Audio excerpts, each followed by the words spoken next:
pulmonary function studies are an important tool to help us diagnose restrictive lung disease, with IPF being one of the forms of restrictive lung disease.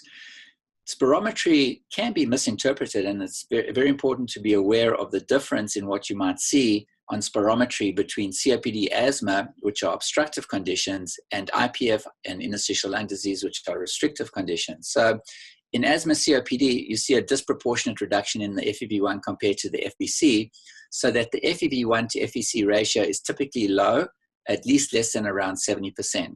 In IPF, both the FVC and FEV1 decrease proportionate to one another, so that the FEV1 to FVC ratio is normal, or in some cases might actually be increased.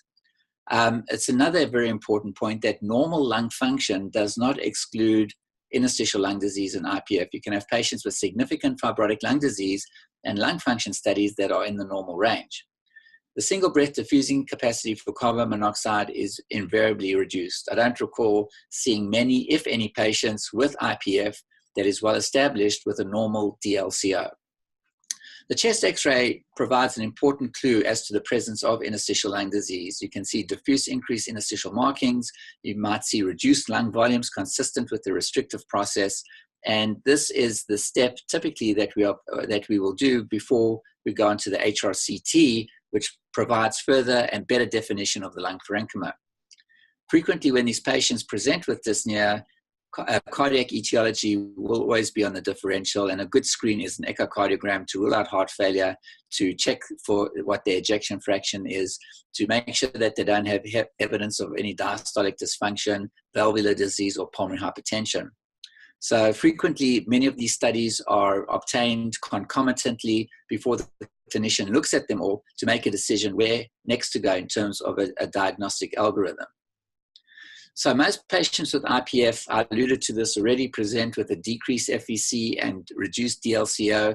The total lung capacity tends to track the FVC, but don't be fooled once again if the patient presents with normal lung volumes, especially in patients with concurrent emphysema. In about 30% of IPF patients, there can be concomitant emphysema, and then we have a distinct entity of combined pulmonary fibrosis and emphysema, or CPFE. These patients very typically present with normal lung volumes, but a severely reduced diffusing capacity. The reason for the normal lung volumes is because IPF tends to be a restrictive process that causes the lung volumes to go down, whereas COPD, an obstructive process, causes the lung volumes to increase. So you have opposing mechanical forces, which at the end of the day result in normal lung volumes being seen. A low diffusing capacity, a low FVC, a decline in the FVC, a decline in the 6-minute walk test are all biomarkers associated with a reduced likelihood of survival. So these are physiologic biomarkers that tell us that patients potentially will do poorly. With regards to the FVC, which is the most closely of the physiologic markers that is followed, typically a reduction of around 10% portends a worse prognosis with an increased mortality. But there is data that shows that even reductions as small as 5% over 6 months can indicate a worse outcome. The HRCT is very important for making a diagnosis. It's not quite as good for following the course of the disease, although typically in our practice we'll get a CT at least once a year.